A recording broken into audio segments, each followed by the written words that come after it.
मानकर ज्ञान संस्कार कार्यक्रम विधानसभा हो जहाँ को आप मूलू प्रश्न उठे नियमावली को लेकिन प्रोटोकॉल को लेकिन आज आप केमती देखते सब प्रश्न देखो मु मनरू कौन कथा कही ना जहाँ ओडिशा लेजिस्लेटिव असेंबली ओएलआर जहाँ पत्र संख्या अनुजाई जोटा कि पत्र संख्या समस्त विधायक मानक परिचालना करागला माने प्रेरित करागला ताको आधार करी मुझे तादर आम देखु कि उद्घाटक आपणकर जो भैलीडेट्रे जो यादरे आपणकर दुई जन केन्द्र मंत्री ना अच्छे सेटा पर आम ऑब्जेक्शन उठेलु कि जेहेतु ओडिशा विधानसभा एक स्वतंत्र बॉडी एवं संवैधानिक बॉडी कन्स्टिट्यूशनल बॉडी तार कस्टोडियन होती माननीय बाचस्पति महोदय एवं गृहर नेता जे जनरली माननीय मुख्यमंत्री था ये दुई जन भर जी जड़े उद्घाटक कि भैलीडिटी कहवा कथा आम देखलु सेटा व्यतिक्रम देखागला तेणुक से आम सरकार को निवेदन कलु पॉइंट आउट कलु परवर्त अवस्था सरकार जदिव ताको चेंज कले किंतु उद्घाटक भैलीडिटीटा जहाँ थी सी आम प्रश्न नाला कौन व्यक्तिशेष आमर आपत्ति नाला कौन व्यक्तिशेष आमर आपत्ति था उद्घाटक किए हम भैलीडिटी किए कर या पर कथा था तो जेहेतु सरकार अच्छा आम दायित्व मुझे आरंभ कही कि जो सरकार लक्ष्य विचुक्ति हुए आम से पॉइंट आउट करूँ और गत उक्ति मुझे कथा दर्शाई जाऊ से हिसाब से कथा कर जोटा कि नुआ परंपरा विधानसभा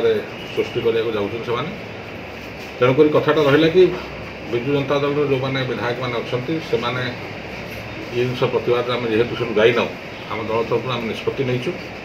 कि आमर आसंता 25 तारीख दिन रविवार दिन दिवा 10 घटिका समय शंख भवन ठारे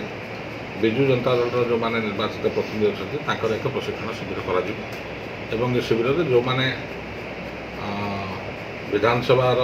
रूल्स रेगुलेशन विषय अभिज्ञ जो मानकर अभिज्ञता अतीतर अच्छी एवं रूल्स एंड रेगुलेशन विषय जो मैंने जानती से व्यक्तित्व को लेकिन आम दल तरफ निष्पत्ति निजी आम 25 तारीख दिन शंख भवन आम जो पार्टी ऑफिस अच्छी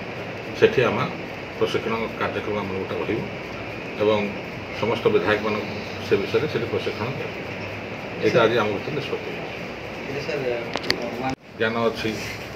जो मैंने हाउसर परंपरा और वैधानिक चिंताधारा पर जार अभिज्ञता अच्छी से समस्त बड़ी व्यक्तित्व को आम डाकिकी आम तरफ प्रशिक्षण दिया कर विजु जनता दल सरकार के घट नाला कि बीजेपी सरकार आमर आगे प्रश्नटा था कि केतटा कथा अच्छी जोटा कि हाउसटा केत रूल्स चले हाउस गोटे निर्दिष्ट रूल अच्छी पार्लियामेंटारी सिस्टम गोटे निर्दिष्ट रूल अच्छी ता बाद गोटे हाउस कन्वेंशन ऑफ प्रैक्टिस अच्छी गणतंत्र कन्वेंशन ऑफ प्रैक्टिस को गुरुत्व दि जाए तेणुक सेटा को मानिबा समस्त दरकार आपड़ आज बीजेपी सरकार था काली आप सरकार आउ किए सरकार आस कि आउ किए सरकार जी भी जो आसवा सबुदिन कौन आम विधायक रही आज 20 वर्ष पर मुझे विधायक नी आउ जड़े किए विधायक थी तो जी विधायक थो से रूल्स एंड प्रोसीजर और कन्वेंशन और प्रैक्टिस को लेकिन चलते से ही आपणकर संवैधानिक गारिमाटा बढ़े और आपणकर गणतांत्रिक पद्धति प्रैक्टिस एंड कन्वेंशन बढ़े नहीं प्रशिक्षण शिविरटा केवल केवल प्रशिक्षण केवल विधानसभा भितर कि बॉयकॉट करवाटा सेटा जो आम कहीं बॉयकॉट करूँ आम कौन जो कथा प्राय मुझे देखुची गणमाध्यम भूल चर्चा हो कौन व्यक्ति विशेष को नहीं कथाटा कराए आपण प्राक्टिसटा को उल्लंघन करें कथाटा पॉइंट आउट करा कथा गृहर जड़े नेता अच्छी सी किंतु उद्घाटक हेनी बा हाउस जे कस्टोडियन अच्छा माननीय बाचस्पति सी किंतु उद्घाटक थाऊ थाऊ सी बसी थे आउ जड़े कर मैंने आप घर मालिक अच्छा आउ जड़े आसी घर फिता काट कौन शोभनीय आज मत कौट है जदि आप से लोक को आने आपण जो संवैधानिक प्रावधान जी उच्च स्तर से डाक बहुत गवर्नर हो पारती बहुत आपंकर उपराष्ट्रपति हो पारती बहुत लोकसभा स्पीकर हो पारती बहुत प्रधानमंत्री हो पारती बहुत राष्ट्रपति जोटा संवैधानिक प्रावधान जड़े मुख्यमंत्री बसो से आउ जड़े उद्घाटन करेंगे आउ जड़े भैलीडिटी देव ये कौन ताक स्वभाव हो मुझे गत थर कही पदमर्यादा रक्षा कर question is not Bharatiya Janata party और Biju Janata Dal question is the chair of honourable chief minister और ऑनरेबल स्पीकर जदि चेयर मर्यादा आम रखानी ताकू सदा गौण करवा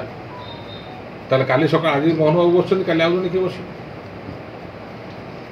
ମୋହନ ବାବୁଙ୍କୁ ସେଇଟା ପରମାନେଣ୍ଟ ସିଟ୍ ନୁହଁ। ତେଣୁକୁ ଚେୟାର ମର୍ଯ୍ୟାଦା କଥା ପଡ଼ିଛି। ଏଠି ମୋହନ ବାବୁ ବ୍ୟକ୍ତିବିଶେଷ ସାଙ୍ଗରେ ସମ୍ପର୍କ କିଛି ନାହିଁ କି ମ୍ୟାଡ଼ାମ୍ ସ୍ପିକରଙ୍କ ସାଙ୍ଗରେ ବ୍ୟକ୍ତିବିଶେଷ ସମ୍ପର୍କ ନାହିଁ। ଚେୟାର ମର୍ଯ୍ୟାଦା କଥାଟା ପଡ଼ିଛି। ଧନ୍ୟବାଦ।